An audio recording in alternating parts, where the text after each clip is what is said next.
Welcome to Hannity. Russian President Vladimir Putin is responding to the Obama administration imposing sanctions on his country over allegations of hacking. I'm Kimberly Guilfoyle in Tonight for Sean. Putin released a statement earlier today that reads in part, quote, "Although we have the right to retaliate, we will not resort to irresponsible kitchen diplomacy, but will plan our further steps to restore Russian-U.S. relations based on the policies of the Trump administration." And President-elect Donald Trump is reacting to Putin's statement by tweeting, quote, "Great move on delay by V. Putin. I always knew he was very smart." Joining me now is former U.S. Ambassador to the UN and Fox News contributor John Bolton. Ambassador, thanks for joining us this evening. Lots of developments even since yesterday when we spoke on this show. Let's get your thoughts. Well, I think the Putin decision not to expel American diplomats has several aspects to it. Number one, it shows utter contempt for Barack Obama. It's saying to him, you're going to be history in 3 weeks, and I will reserve judgment on what I'm going to do until you're gone. Now, note that he hasn't said he's not going to expel American diplomats. He said he's putting it off. But let's also be clear. This was staged.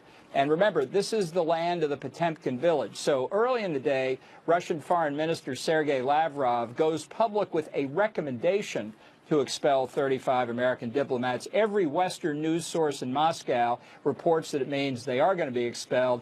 And then Vladimir Putin steps in and says, no, no, no, we won't expel 35 diplomats. And what's more, I'm inviting the children of American diplomatic personnel in Moscow to a Eastern Orthodox Christmas party. What a sweetheart.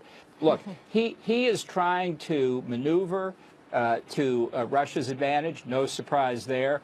But he's also playing on a mistake I think we talked about last night that Obama made in pushing together both the cyber attack issue on the one hand and the harassment of American personnel in Moscow on the other.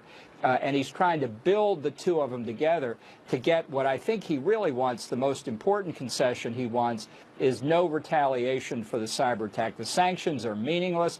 The expulsion of diplomatic personnel is a temporary problem. What he really worries about is America going on cyber offense in retaliation for what he apparently did during the election campaign. So this is still very much in play.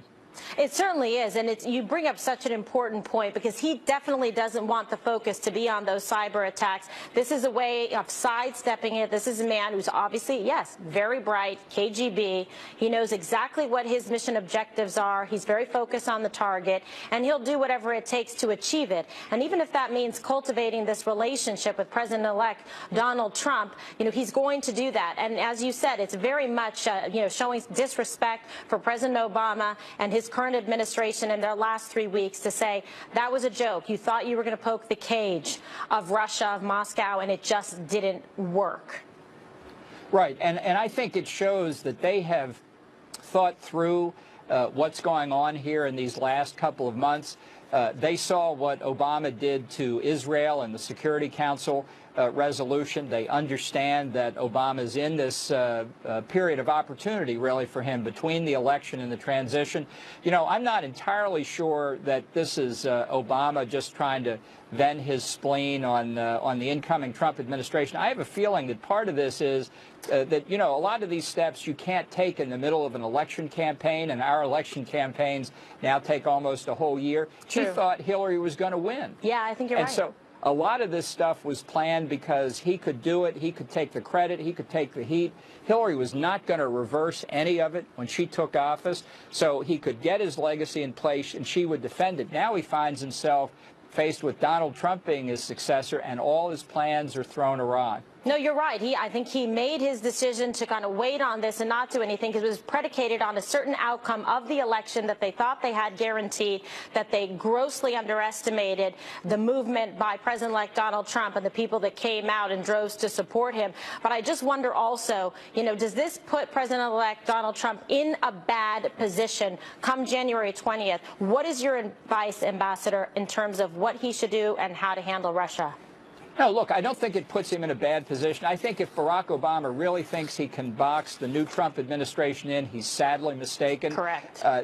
President-elect Trump is going to meet next week with intelligence officials to talk about what the facts are on the allegations of Russian efforts to meddle in the election, and he'll make up his mind accordingly. I just think this is a graceless way for Obama to leave the White House, and virtually everything he did, with the exception of the Security Council resolution or other things he may try to do internationally, can be reversed with the stroke of a pen or the action of Congress. So he may be active in the next 3 weeks, but it's really ultimately not going to have much impact. All right. Ambassador Bolton, always a pleasure. Thanks for being with us. Thank you, Kimberly. All right. And here now with more reaction is the author of Defeating Jihad, The Winnable War, Dr. Sebastian Gorka. Further developments since we last spoke. Unbelievable. What do you make of this latest play by Putin and by Russia? Have they outmaneuvered Obama again? Look, I don't like to praise a former KGB colonel on the most popular cable channel in America. But it was a masterstroke. I mean, really, he played the game, as the ambassador said, very, very smoothly with Lavrov. And then with tweets coming out of the Russian embassy in London with photographs of a duckling as a lame duck Obama. And then this, oh, we'll invite you to an Orthodox Christmas celebration.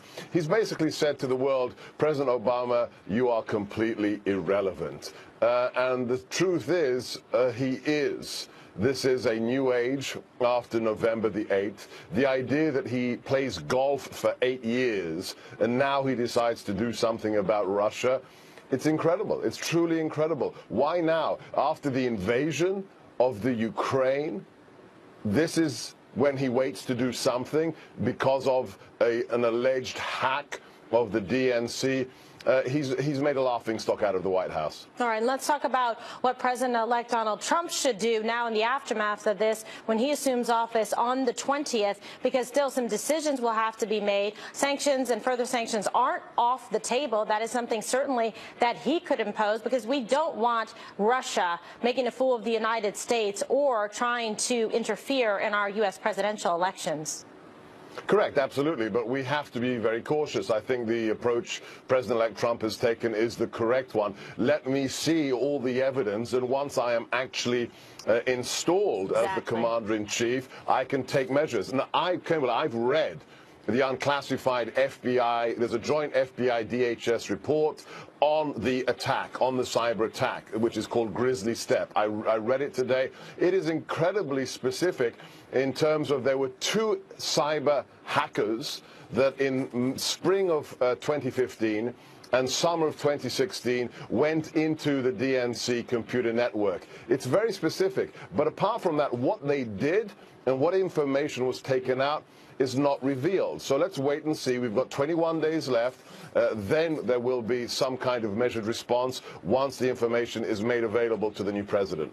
Yeah, I couldn't agree more. As a former prosecutor, you have to put the case together with all the facts, not speculation or hyperbole or innuendo, and make these choices based on a fact pattern that you feel confident about its veracity. And then you leave all options on the table in terms of how you will, in fact, deal with it going forward. A lot of complexity in terms of what's happened over the last, few weeks in terms of our international position. Also, as you know, as it relates to Israel, another problematic area. Absolutely, absolutely. And I think I've been trying to find the explanation for why he's doing these incredibly impetuous and dangerous things in the last 3 weeks. And I have to say, I give the award to Ambassador Bolton. I think he's got it. The answers are correct. The left thought they were going to win. They thought Hillary was going to be the next president. They now realize that their whole agenda, the next 8 years of continuing to socially engineer America and undermine our reputation around the world, that's not going to happen. There's going to be a new sheriff in town called Donald Trump, and as a result, they've got 3 weeks left to cram it all in, whether it's attacking Israel or whether it's anything else, and that's why we have to be very, very vigilant. What else can we expect from the White House in the next 21 days? Absolutely. Dr. Gorka, always a pleasure. Thank you so much. Thanks. Also, tonight, a Republican congressman is making headlines for his comments about Russian hacking. Take a look. I'm all for doing what's necessary to protect the election here. But there's no suggestion that Russia hacked into our voting systems or anything like that.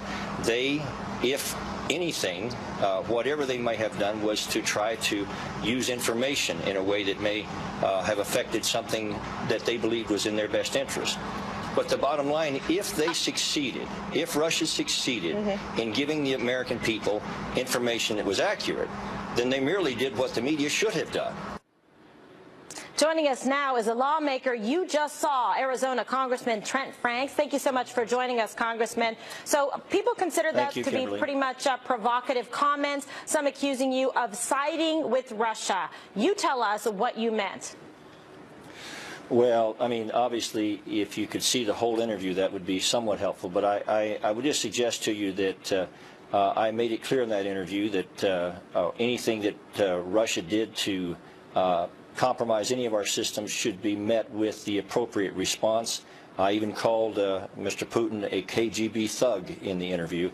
But so they didn't show that on all the clips, right? Exactly. Didn't show that. That's all right. That happens a lot. But I appreciate the opportunity to come here. Unfortunately, you leave me with little to add from John Bolton, who I consider to be one of the greatest foreign policy experts in the world for America. I think he should have been Secretary of State. And Sebastian Gorka, I have to say something nice about him because he could sue me successfully for plagiarism anytime he wants to. I think he's one of the most assiduous voices in the world on this subject of jihad. But having said that, this situation is pretty straightforward. This president, when he came in, had the famous reset with Russia. I think he thought the entire Cold War was just a giant misunderstanding. And he stood by and let Russia, as Sebastian Gorka mentioned, invade Ukraine, even though we had an agreement with Ukraine to protect their territorial sovereignty. He stood by and let, even in spite of his red line in Syria, and let the Russians barrel bomb Aleppo and killing thousands of innocent women and children. And then all of a sudden, he finds his tongue and does something he should have done early in his presidency and make it clear where we stand as a country, that we will not stand by and let Russian expansionism take over the world.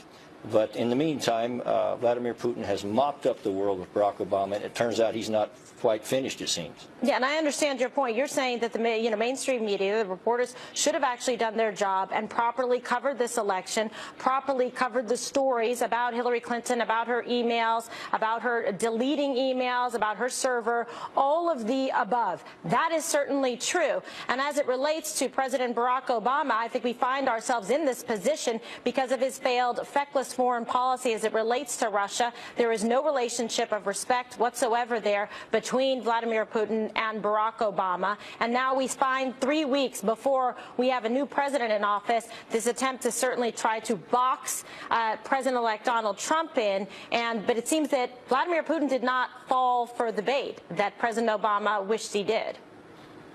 Well, again, I don't know how you could say that any better than you just said. This administration has weakened America across the 8 years of the administration's existence, and we're going to be decades trying to clean up the mess. I hope that Mr. Trump is up to it. I believe he is. I believe that we have a new day in America, and I just hope so desperately that we return to some of the great foundations that made our country the unipolar superpower of the world and the greatest country in the history of humanity. If we do that, then there's still time to make a better world. Well, it's so true, because the United States should not take a knee and be ashamed of being a superpower. Russia certainly isn't, and there's far-reaching implications here, as you know, as it relates to the Middle East as well, and Syria and the complexities there, and Russia's relationship with Iran. But this is all going to fall squarely with President-elect Donald Trump. What advice would you give him going forward for January 20th about dealing with Russia? Well, I think that he should do exactly what I believe he will do. He will look at the evidence, and he will say simply to Russia, listen, we, as the United States of America, are not out to dominate or hurt anyone in this world, but we will always deal from a position of strength. We will act in our best interest. Our national security will be sure. Our arsenal of freedom will prevail in any circumstance. So it's best to be our friend, because to be our enemy is not a healthy position to be in. Absolutely. United States, best friend, worst enemy. I can relate to that. Yes, ma'am. All right. Thank you so much, Congressman. Thank you. And coming up, President Obama's last-minute moves before he leaves office appear to be putting President-elect Trump in a very tough spot. My co-host on The Five, Eric Bolling, will be here next with reaction. And later, President Obama sanctioning Russia is part of a long list of foreign policy decisions President-elect Trump will have to deal with once he takes office. Lieutenant Colonel Ralph Peters will weigh in. That and much more straight ahead on Hannity. Live from America's News headquarters, I'm Patricia Stark. A powerful nor'easter slams northern New England with heavy snow and powerful winds knocking out power. Tens of thousands of people are in the dark tonight, some areas getting as much as 2 feet of snow. The National Weather Service says some areas were getting 6 inches of snow an hour. The United Nations Security Council will vote tomorrow morning on a Russian resolution to endorse the ceasefire agreement in Syria.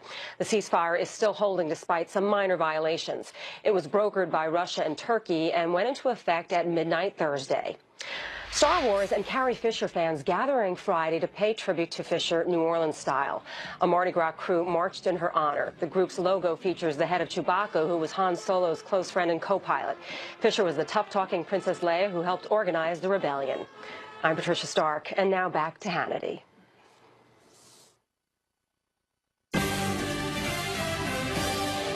Welcome back to Hannity. President-elect Trump will be inaugurated in just 21 days, and a new report on the Hill is claiming, quote, nearing exit, Obama seeks to tie Trump's hands. Joining me now with reaction is my co-host of The Five, Eric Bolling.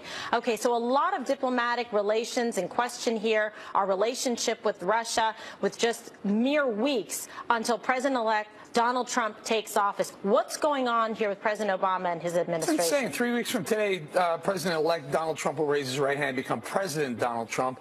And in those 21 days, 3 weeks, how many more initiatives will Barack Obama decide to throw out there? Like I said earlier in The Five, he's done more in the last 2 or 3 weeks than he's done in the last 8 years. Foreign policy with the UN, backing off the UN resolution, letting that pass, sticking it to Israel and Donald Trump. The Russian sanctions that you talked about right here, toothless sanctions, but Republicans jumped on board, which means he's going to make it harder for Donald Trump to make the decision to pull the sanctions if he wants to, if there's no evidence, or if he goes forward with it, then he'll do it because there's evidence. And then the domestic policy of the oil and gas, permanent ban on oil and gas drilling in certain places in Alaska, in the Arctic, and offshore. It's insane what he's trying to do. He's got this scorched earth exit policy from the White House. The only thing that President Obama should do for President like Donald Trump now for the next 3 weeks is make sure that the transition is smooth. Okay, and Bolling, what is this about? It seems a little like sour grapes. Is President Obama trying to also capitulate to his constituency, to appease them, to the people that are upset, the people that say, oh, he didn't do enough to help deliver the Oval,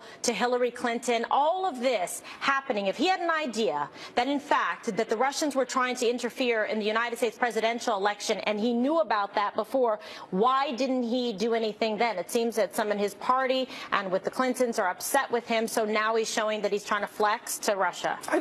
Look, so he came out, President Obama came out, and by the way, he was a very effective surrogate for Hillary Clinton, saying, if you vote and so was his wife. And Michelle, absolutely. I think Michelle was probably her most effective surrogate. Barack Obama was the second most, but came out and said, a vote for Hillary Clinton is a vote for my legacy. Well, he lost, and so now he's looking to, as she is, he's looking to blame anyone, blame the voting booths, blame alt-right, blame the Russians, blame the Russians again, and now think of what he gets to do. With the UN resolution, he gets to take a shot at Bibi Netanyahu and Donald Trump all at once. 2 birds with 1 stone there. And this one, blame Vladimir Putin, that's that, and then also take a shot at Donald Trump. Another 2 birds with 1 stone. He's killing 4 birds with 2 stones. Yeah, and the problem is, like you talked about, and Kellyanne Conway said this last night on Hannity, is this some kind of situation where perhaps they're trying to, box in, and she was referencing the New York Times article saying that this might be a little bit of kind of political shenanigans on part of President Obama, like you mentioned, to try to force a play and some kind of showdown between Putin and Donald Trump, making it very difficult for him to make his own independent, autonomous decision when he, in fact, takes office. Yeah, and what happened is Vladimir Putin said, no, I'm not biting on this.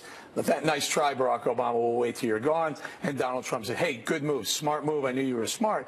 So they'll work it out. And by the way, if Russia did tamper and if they were cyber hacking, they will be reprimanded, they will be sanctioned severely, but by Donald Trump, not by outgoing President Barack Obama. This is all politics, because what the three initiatives that I just talked about, none of them really have any teeth. The sanctions don't have a lot of teeth. The UN resolution is just a UN resolution at the end of the day. And the third one being the oil and gas initiative, the regulation that he put on. Donald Trump, day one, can repeal all three of those things right away, immediately, if he wanted to. So what he's doing, Barack Obama is doing, is he's throwing a bunch of stuff out there in the last couple of weeks. And that's what I'm saying. It looks like to me, so that impotent rage, it's not really something that is, in fact, accomplishing anything, but it's more kind of the bravado and whatnot. And by the way, we both agree that, in fact, for sure, Russia should not be interfering in any way in U.S. presidential elections or any of our government affairs. That being said, there is no indicia or direct evidence of hacking at the polls or in terms of the voting machines, and no Russians voted illegally in the election. But for some reason, liberals think if you say, hey, hold on, let's wait and see, and let Donald Trump make the decision, you're somehow on board with the Russians. No, not at all. Not at all. Unbelievable. Well, so it's a lot of developments coming here at the end of the year in terms of our diplomatic relations with Russia, but it looks like, Vladimir Putin is not taking the bait, and he is going to deal directly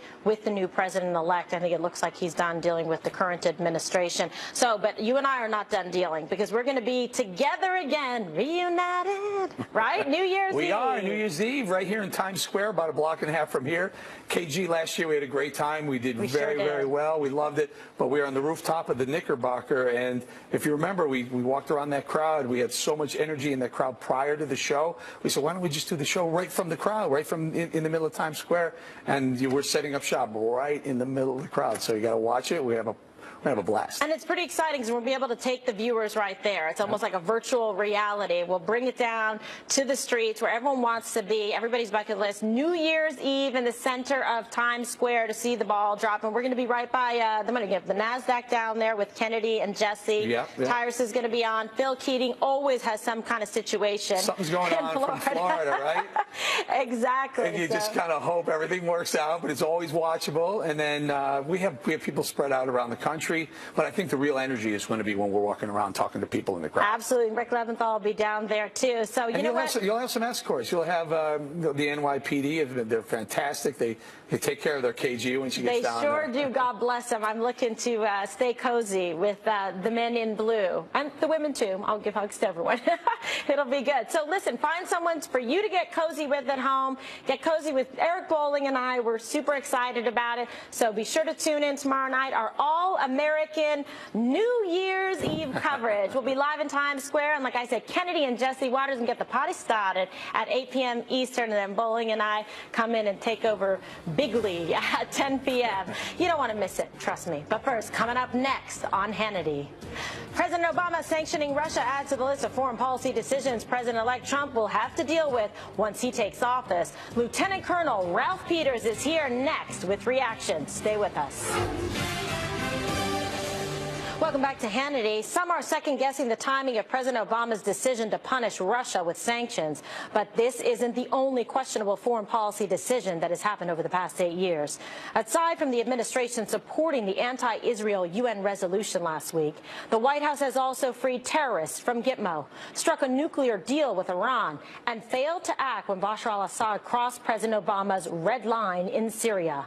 Joining me now for reaction is Fox News strategic analyst, Lieutenant Colonel Ralph Peters. Thank you for joining us tonight, Colonel. Unbelievable when you look back at the failed foreign policy of this administration, certainly putting America in a weaker national security position. Well, Kimberly, without the least exaggeration, we can say that President Obama has been the worst foreign policy president in our entire history. Whether you look at the Middle East, North Africa, the South China Sea, North Korea, Venezuela, or his triumph in Cuba, it's just been one disastrous decision or non-decision after another, and we'll be paying for it for a very long time. Well, it's problematic because now we have President Donald Trump, President-elect, going to be in a position on January 20th where he's got to deal with Russia. President Obama appears to have tried to and failed to box him into a one-on-one tete-a-tete with Vladimir Putin. We have a mess that he's made that I think really is his he-built-it legacy in Syria, which is one of the worst humanitarian crises that we've seen in our lifetime. Unbelievable inability to even react and make good decisions, and then has done everything but pretty much destroy our relationship with a key ally, a key democratic ally in the Middle East that we need in Israel. Well, indeed. And I think the litany of failures that you just went through goes back to a flaw in Obama's character that's always been there, even before he was president. He's President Hamlet, forever wringing his hands and to be or not to be. He can't make up his mind. We saw it in Syria, where he couldn't make up his mind that first year when a small initiative on the part of the U.S. would have left us with a much better world. We wouldn't have 500,000 dead. You saw it with so many other initiatives, and now you just saw it with his lame, utterly ineffective imposition of new sanctions on Russia. And, you know, I have to say that I disagree with those who say that on the new sanctions he was trying to box in President Trump. If he had been trying to box into President Trump, he would have done far more. He would have hit the Russian economy, which is Putin's one weak point. Russia's economy is in a shambles. But instead, what did he do? What he always does. Obama goes for rhetorical flourishes and cosmetic gestures. And these sanctions, it's even calling them sanctions is to over-dignify them. They were minor tactical matters with no strategic relevance whatsoever. Once again, on his way out the door, Obama is still, you know, the 98-pound weakling among world leaders. And that's unbelievable. And let's talk a little bit about how Vladimir Putin responded. He did not expel any U.S. diplomats. In fact, he sort of said, that's all you got, and made a mockery, made it look like a very weak attempt and irrelevant attempt on behalf of President Barack Obama. Yeah, indeed. And Ambassador Bolton and I were just talking about this in the green room. We both agree that the West underestimates Vladimir Putin and his ilk time and time again. You know, since 1999, we've been underestimating Putin. The guy is ruthless, vindictive, hates America. He's extremely capable. I mean, he will do anything to get his way. He has a long-term strategic vision. And what I do worry about is that when he becomes president, Mr. Trump is going to have so much on his plate that if he goes for a hasty deal with Vladimir Putin, it could turn into easily the equivalent of Obama's Iran deal, because Putin wants everything and he wants to give nothing, and Putin is the ultimate master of the art of the deal. I think the president-elect, when he's inaugurated, he needs to be very, very, very, very careful with Vladimir Putin. We saw today, Putin dangled a little bait with how he handled the sanctions issue, and President-elect, he fell for it. He tweeted again how great Putin is. Putin is not great. Putin is evil. He is our enemy.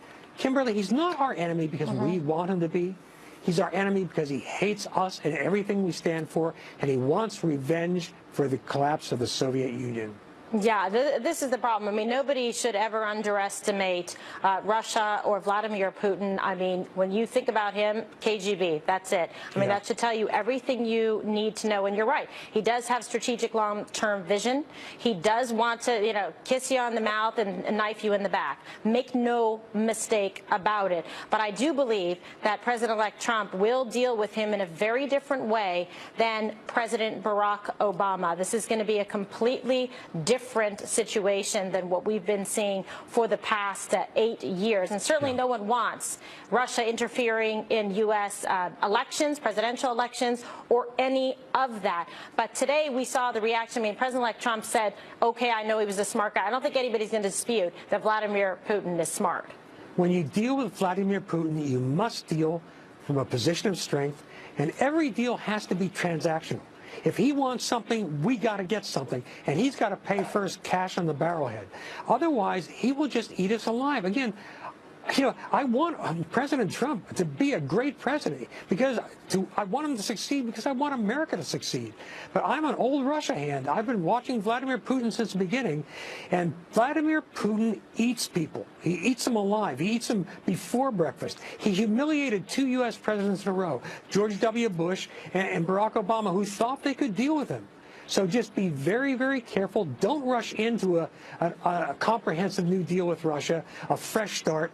We don't need a fresh start with Russia. Russia needs us. It needs a fresh start with us. And Putin wants us to look away from what he did in Ukraine, from the seizure of Crimea, from the massacre in Syria, from the destruction of Russian democracy, from his attacks on our election. And all the intelligence agencies agree they did it. And so he wants us to wipe that slate clean. Right. And all he's going to give us in return is a fresh start. No way. Yeah, well, if you're keeping both eyes on Russia, that's still not even good enough. So, yeah, I agree with you 100%. All right, Colonel Peters, thank you so much for being with us tonight. Happy New Year, and the Russians would say, S Novim Godom. To you as well.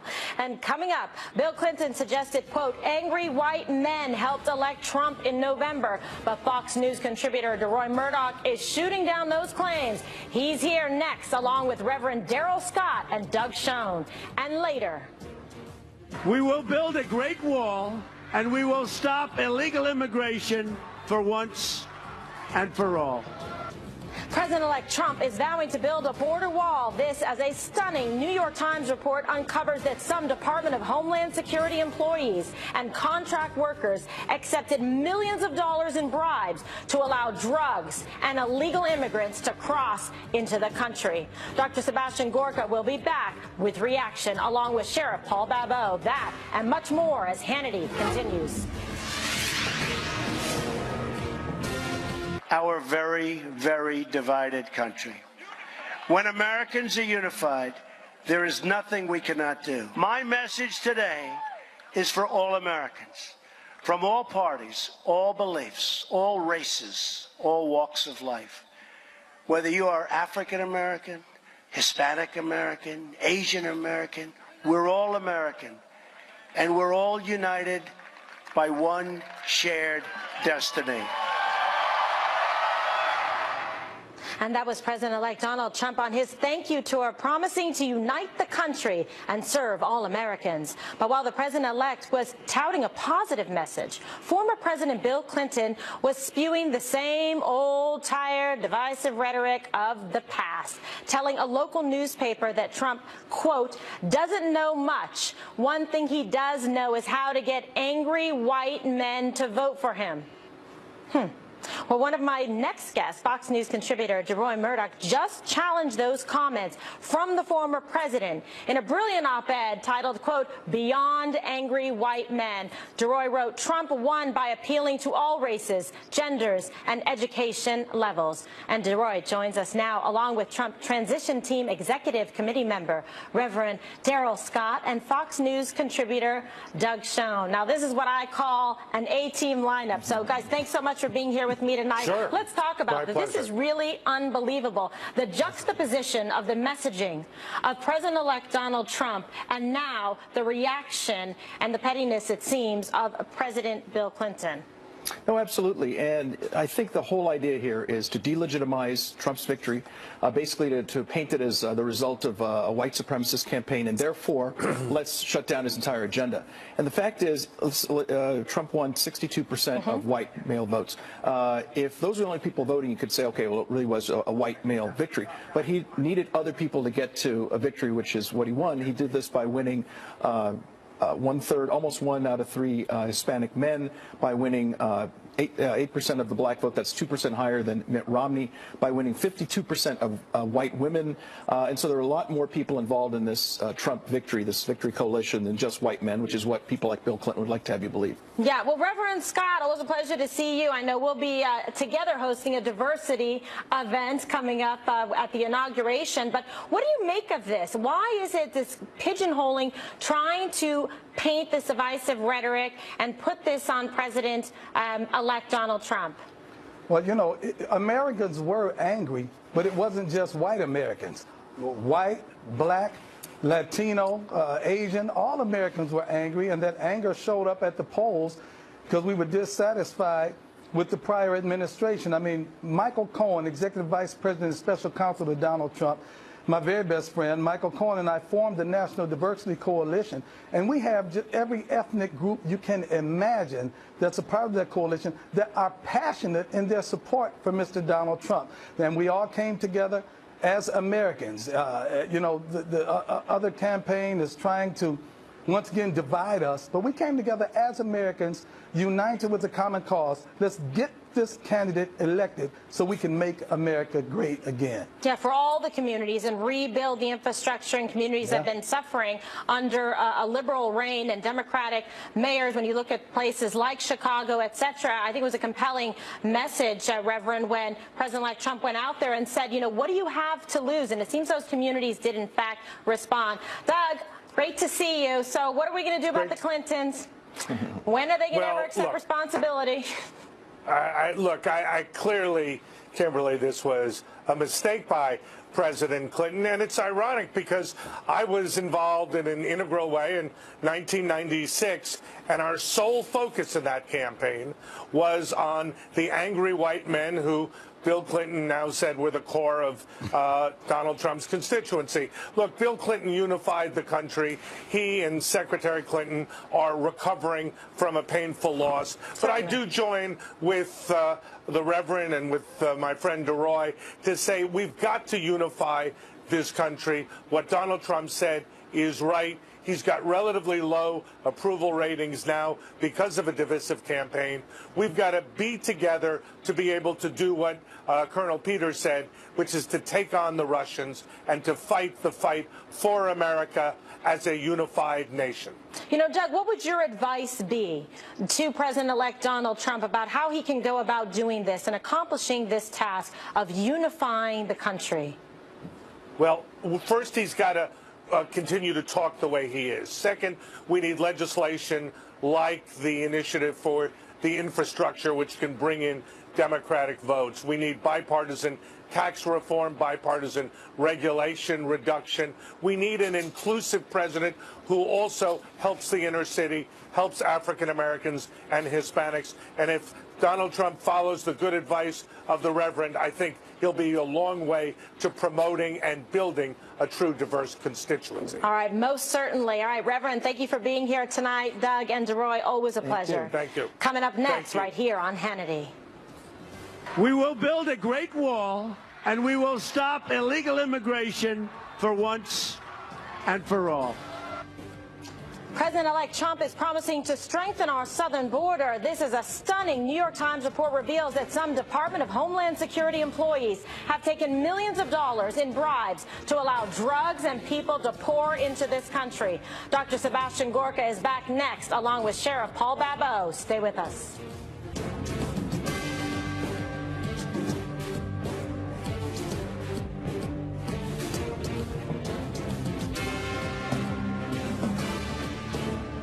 Greatest public safety threats remains open borders. I have a message for the drug dealers, the gang members, and the criminal cartels terrorizing our cities, our locations, our citizens.